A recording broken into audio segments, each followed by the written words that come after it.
ancient and semi-ruined house, Mehdi, an 8-year-old boy, spent his summers with his grandmother. The grandmother's house, with doors that always seemed half open and windows that creaked with every breeze, always gave Mehdi a peculiar feeling.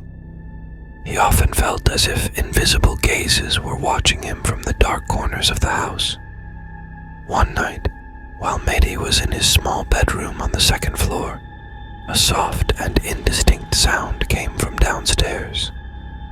At first, he thought it might be the television that his grandmother had forgotten to turn off, but as he listened carefully, he realized that the sounds were like whispers spoken in an unknown language. Mehdi, with his heart pounding in his chest, decided to quietly get out of bed and move towards the stairs. With each step he took, the sounds became clearer. When he reached the halfway point of the stairs, suddenly everything went silent. The only sound he could hear was the beating of his own heart. He stood there and stared into the darkness beneath the stairs, where only the moonlight shone through a small window. At that moment, Mehdi felt something move in the darkness. Mehdi mustered his courage, and with breaths held tight in his chest, made his way to his grandmother's room. Each step he took in the dark corridor was accompanied by vague and unknown shadows at the corners of his eyes. It was as if invisible entities were walking alongside him, and with every breath he drew, their indistinct whispers echoed in his ears. When he reached the door to his grandmother's room, he gently turned the knob and entered. His grandmother lay peacefully and silently in her bed. Mehdi, with a trembling hand, shook her shoulders and whispered with a voice quivering from fear, "Grandmother, grandmother, wake up." Her eyes slowly opened, and she looked at Mehdi with a kind gaze and asked, "What's wrong, my dear? Why are you so agitated?" Mehdi began to recount the strange events that had occurred, but his grandmother cut him off with a calm smile, saying, "Don't be afraid, my child. This old house makes noises, and what you heard was just the house itself." But Mehdi couldn't shake off his feeling of unease. He was certain that there was something in the house that his grandmother didn't want to talk about. When she fell back asleep, Mehdi approached the window and looked out. The moon was full, and its light illuminated the entire yard. Suddenly, among the shadows of the trees, something moved. Something that the moonlight couldn't brighten. Something that the moonlight couldn't illuminate. Something that disappeared into the dark parts of the yard. Mehdi, with his heart pounding in his chest, decided to go back upstairs to his room. But as he passed by the kitchen, suddenly he saw something that made his breath catch in his throat and his heart rate soar. A terrifying creature was staring and laughing at Mehdi. With fear rooting deep within him, Mehdi quickly passed by the kitchen and ran towards the stairs to go to his room.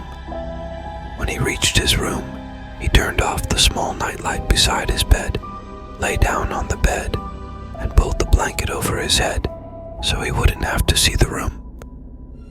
But in that absolute darkness, whispers began to murmur, sounds that seemed to come from every corner, as if the walls themselves had come to life.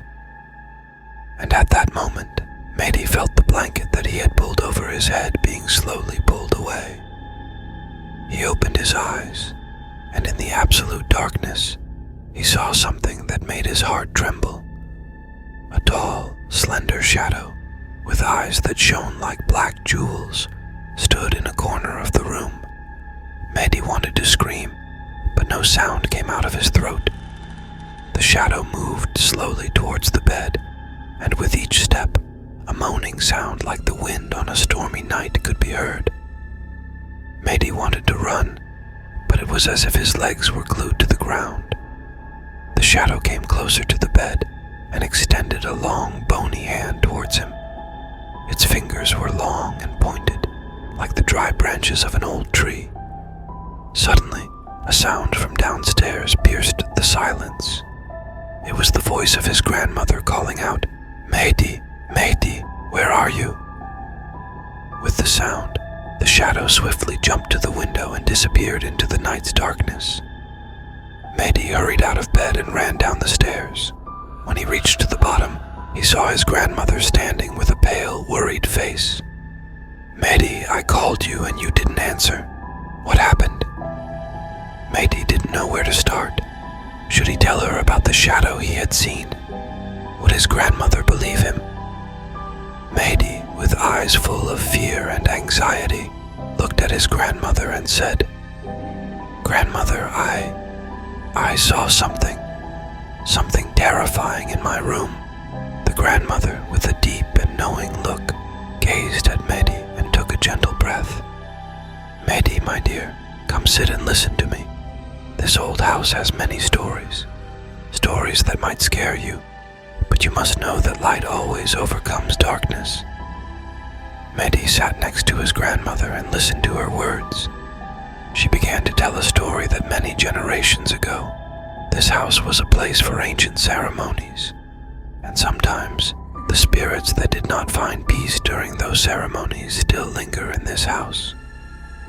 "But the most important thing you need to know," the grandmother continued, "is that you should not be afraid of them. You must send them light and love. Your fear makes them stronger. But if you look at them with a heart full of light, they cannot harm you." Mehdi thought about his grandmother's words and felt his fear slowly subsiding. He remembered that he must always have faith in the light, even on the darkest nights. And as the grandmother and Mehdi talked, the sky began to brighten.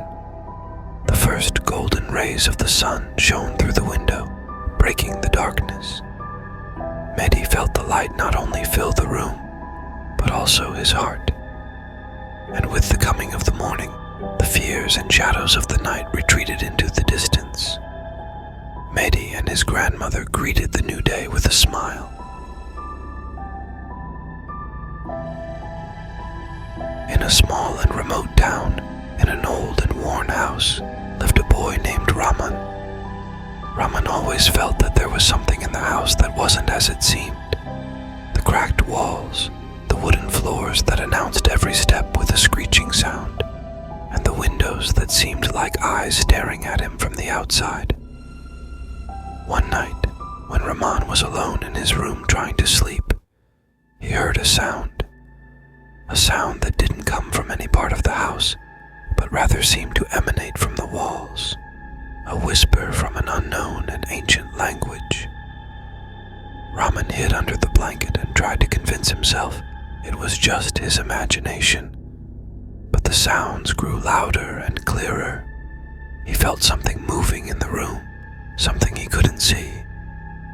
With each passing minute, the air grew colder and colder until Rahman's breath hung in the air. He felt something invisible watching him, something that drew closer with every breath he took. Rahman, with fear taking root in his being, decided he had to see what was in the room. He cautiously moved the blanket aside and looked towards the window. There, in the darkness of the night, he saw shining eyes staring back at him, eyes that were neither human nor animal, but something else, something that had come from another world. Rahman screamed and ran towards his parents' room. In the darkness of the night, he pounded on the door with his small hands and cried out with a trembling voice, "Mom! Dad! Wake up!" His mother, startled awake by her son's terrified voice, quickly went to the door and opened it. "Rahman, what's happened?" she asked with concern. Rahman, gasping for breath, said, "Mom, I'm scared. There's something in my room." His mother looked at him kindly and wrapped her arms around him. "It's all right, my son. I'm here.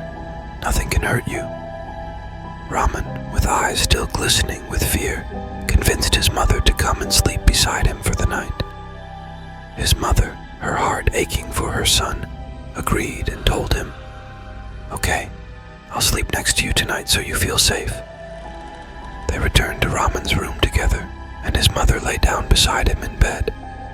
Raman, now feeling secure, slowly closed his eyes and fell asleep. But his mother, now curious, went to the window and looked out. There, in the darkness, there were no shining eyes, but she felt the presence of something invisible in the room. She quietly turned back towards the bed and lay down beside Raman. After about an hour, when both Raman and his mother were asleep, sounds awoke them, prompting them to look around. When they focused on the corner of the room, they realized that a very frightening old man was standing there, smiling. Both Raman and his mother, terrified, let out a loud scream. At that moment, Raman's father, awakened by their screams, entered the room and asked what had happened. As Raman's father entered, the terrifying old man disappeared. They recounted the incident to Raman's father. Raman's father tried to calm them down and suggested, "It's best if we all sleep downstairs tonight." And so they did, and nothing else happened until morning. On a hot summer day, 8-year-old Arvin and his family went to their large old garden to spend a joyful day. The garden, hidden among ancient trees and wildflowers, always had a mysterious aura.